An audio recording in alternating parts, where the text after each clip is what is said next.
Okay, so picture this. Okay. You're in Nairobi, Mm-hmm. and a fire breaks out next door. Oh. Smoke billows, panic sets in. Yeah. You dial for help, Mm-hmm. but then you realize you can't actually tell them where you are. Oh, wow. No street names, no house numbers, nothing. Right. This isn't some hypothetical scenario. It's the daily reality Yeah. for huge chunks of Nairobi. Oh, you see. And not just the informal settlements either. Okay. We're talking about a lack of formal addresses Right. affecting even some middle class areas. Wow. Okay. Yeah. So It's a problem that reveals a deeper societal issue. yeah. One that's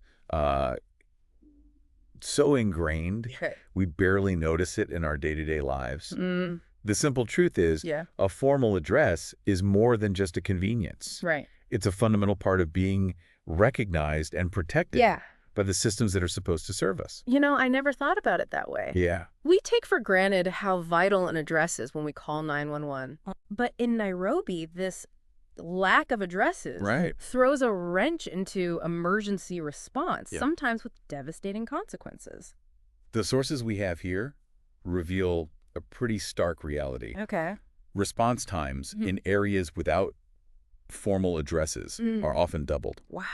Just imagine a fire raging through Yeah. a densely packed, informal settlement Right. and firefighters struggling to find the right location Yeah. because they're navigating a maze of unnamed alleys. That's terrifying. It is. And it's not just about fires. No. Think about medical emergencies. Yeah. A heart attack, a stroke, Oh, my a God. child needing urgent care. Yeah, Every minute counts. right. But ambulances can get hopelessly lost trying to find their way through these unmarked areas. Exactly. Hmm. And the sources detail just how widespread this issue is. Okay. It's not just affecting the poorest of the poor. Right. It's reaching into middle-class areas as well. Wow. It's a systemic problem that goes way beyond Yeah. just a lack of street signs. So why hasn't the government fixed this? Well, I mean, it seems like such a basic need. that's where things get complicated. Uh-huh. The sources point to a pattern of government negligence Right. and misplaced priorities. Okay. It seems like they're focused on those Yeah. big, flashy projects that make headlines, Right. new highways, Right. fancy stadiums. I see. But they're neglecting the basic infrastructure Right. that truly serves the people. That's frustrating. It is. You'd think something as essential as an address system Yeah, would be a top priority, you would think. especially given the life or death situations Yeah. it impacts. It's a classic example of short-sightedness. Yeah. They might save some money in the short term, but in the long run, Yeah. this lack of investment in basic infrastructure ends up costing lives. Wow. And it contributes to the cycle of poverty and vulnerability that plagues these communities. It's almost like being invisible It is. to the very systems that are meant to protect you. Yeah, But wait, there's a glimmer of hope, right? absolutely. The sources mention some innovative solutions Yeah. that are emerging to tackle this problem. There's a real buzz around things like digital mapping Right. and these smart addressing systems. Yeah. At first, I was skeptical, Okay. but seeing what companies like Resonance Technologies are doing with them is genuinely impressive. Yeah. I was blown away by how they're using technology I too. to create a digital map where none existed before. Yeah. They're essentially giving each dwelling Right. a unique digital address that can be accessed via GPS, Yeah. even in the most informal of settlement. Amazing. Yeah. It's a game changer. It is. And it shows how the private sector can step up Yeah. and fill the gap when the government falls short. Right. But it also begs the question, Yeah. why is this even necessary? Right. Why should private companies have to shoulder the responsibility for something as fundamental as providing addresses? That's a great question. It is. And it speaks to a larger issue Yeah. of accountability and responsibility. Absolutely. But I have to admit, Yeah. seeing these solutions in action gives me hope Me too. that maybe, just maybe, Yeah. we can change this. I agree. Yeah. And it's not just about Nairobi. Right. It's about rethinking how we approach urban planning and development worldwide. Okay. If a formal address is fundamental to safety and access to services, Yeah. then we need to start treating it Right. like the basic human right. It is not a luxury reserved for a select few. Now, let's dive deeper into how this lack of addresses That's right. specifically impacts different types of disasters. Mm. Because the sources paint a pretty vivid and Yeah. frankly terrifying picture of what unfolds Yeah. when those sirens can't find their target. Right. It's like trying to solve a puzzle in the dark. Yeah. When disaster strikes in these areas, Right. it's not just a matter of delayed response times. Mm-hmm. It's a complete breakdown of the systems. Right. They're supposed to protect people. The sources really drive this point home with some truly harrowing accounts Yes. of what happens when those sirens can't find their target. Yeah. Take fires, for example. Yeah. We've all seen those images of Yeah. raging infernos Yeah. tearing through densely packed informal settlements. And without a clear address, Right. it becomes a desperate scramble. Oh, wow. Imagine firefighters racing against the clock, Yeah. desperately trying to pinpoint the location of the blaze Mm-hmm. amidst a labyrinth of narrow, unnamed pathways. It's a nightmare scenario. It is. And the sources suggest it's even worse than you might think. Yeah. These fires spread like wildfire. Right. Literally. Yeah. Because the structures are so close together and often built with flammable materials. And the lack of proper roads or access points Right. only adds to the chaos. Right. Fire trucks can't get close enough. Okay. So firefighters are forced to haul heavy equipment on foot, Oh. losing precious minutes. Right. That could mean the difference between life and death. It's heartbreaking to think about Yeah. the families trapped in these infernos, Yeah. their cries for help lost in the smoke and confusion because the rescuers simply can't find them. And it's not just fires that pose a challenge. Yeah. Medical emergencies become exponentially more dangerous Okay. when you factor in the lack of addresses. Yeah. Imagine someone having a heart attack or a stroke. Right. Every second counts. Right.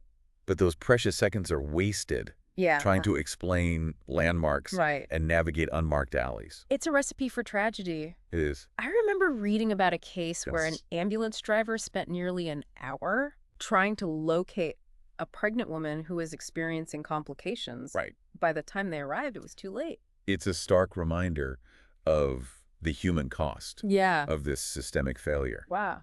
And it's not limited to fires and medical emergencies. Right. The sources also highlight the dangers Yeah. posed by floods, Yeah. Yeah. which are a frequent occurrence in Nairobi, especially in the informal settlements. Yeah, those images of entire neighborhoods Right. submerged in muddy water are just devastating. They are. And without formal addresses, Yeah. rescue teams are left to navigate Right. a chaotic, watery maze, Mm. trying to locate families who might be stranded or swept away. It's like searching for a needle in a haystack. Right. Only the haystack is constantly shifting, and Yeah. the needle is a human life hanging in the balance. Oh, wow. The sources describe instances where rescue workers Yeah. resorted to using megaphones, shouting out names, and hoping for a response Wow. from the murky depths. It's almost like a dystopian novel, Yeah. except it's happening in our world right now. Exactly. And it's not just natural disasters Right. that highlight the dangers of this address gap. Yeah.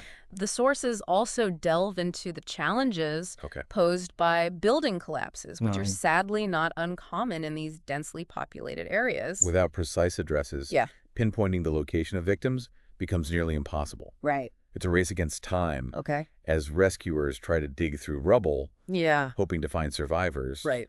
But they're hampered by the lack of information, Mm-hmm. the inability to target their efforts effectively. It's a chilling reminder that this lack of addresses Yeah. creates a sense of invisibility, Right. a sense that these communities are somehow less worthy Yeah. of protection and support. And it all circles back to the role of the government. Okay. The sources are pretty critical Right. of their response or lack thereof Mm-hmm. to this issue. They argue that it's not just about negligence. Yeah. It's about a fundamental misunderstanding Yeah. of the needs of the people they're supposed to serve. They make a good point. Did you? It's not just about building houses or roads. Mm-hmm. It's about creating a sense of place, Yeah. a sense of belonging. Right. And a formal address is a crucial part of that. It is. It's a way of saying, Yeah. you matter, Mm-hmm. you exist. We see you. It's about recognizing that everyone deserves to be found, Right. to be reached, Yeah. to be helped when they need it most. Mm-hmm. But right now, Mhm. for far too many people in Nairobi, Right. that basic right is being denied. It's a sobering thought. It is.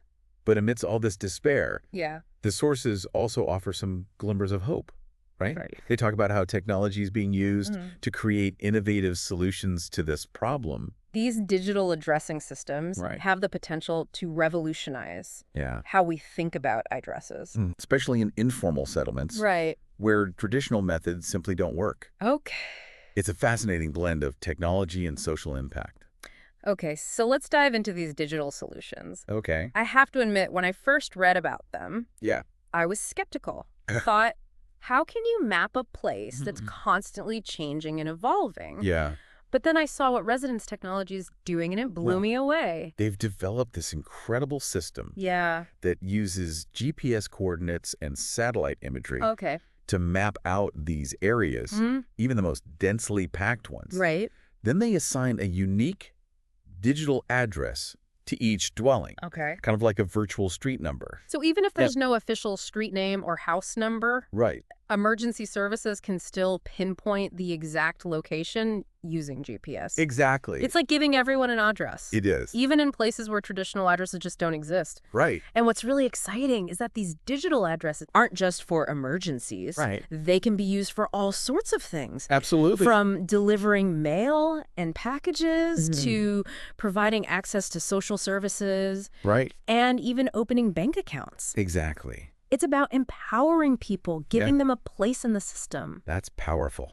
That's incredible. It is. It's like these digital addresses are opening up a whole new world of possibilities for these communities. It's about bringing them out of the shadows, Yeah. making them visible, and connecting them to the wider world. Okay. And it's not just about technology. Right. It's about collaboration. Yeah. The sources highlight the importance of public-private partnerships Okay. in making these solutions sustainable. Yeah, it makes sense. It does. You need the innovation and expertise of the private sector, Right. but you also need the government to provide the regulatory frameworks and support Yeah. to make sure these systems are accessible and equitable Right. for everyone.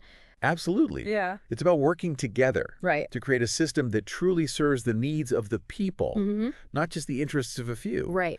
And it's about recognizing that a formal address Yeah. is not a luxury. Right. It's a fundamental human right, essential for safety, Yeah. security, Right. and access to basic services. You know, as we've been talking, I've been thinking about my own city and how we take so much for granted. We complain about traffic and potholes, but we rarely stop to think about how lucky we are Right. to have a functioning address system. Yeah. A system that allows us to call for help and be found, Right. to receive mail and deliveries, to exist in the official records. It's easy to forget how much we rely on these systems until they're not there. Right. And that's why this deep dive Yeah. into Nairobi's address crisis is so important. Right. It forces us to confront our own assumptions, to see the world through the eyes of those who are denied this basic right. It's a powerful reminder that even in the 21st century, It is. there are still millions of people Yeah. who are invisible to the systems that are supposed to protect and serve them. That's true. And it's a call to action, It is. a challenge to find ways to bridge this gap Right. to make sure everyone has a place, an address, Yeah. a voice. It's about creating a world where everyone can be found, Right. where everyone can be reached, Yeah. where everyone can be heard. A world where a lack of an address Yeah. doesn't mean a lack of opportunity, Yeah. a lack of dignity, a lack of hope. And as we wrap up this deep dive, Yeah. I want to leave you, the listener, Right. with a question. Okay. What can you do to help make this vision a reality? Maybe it's researching digital addressing initiatives in your own city. Right. Maybe it's supporting organizations working to address this issue globally. Or maybe it's simply starting a conversation with your friends and family Right. about the importance of this often overlooked, right? It's a great point. Every action, no matter how small, Yeah. can make a difference.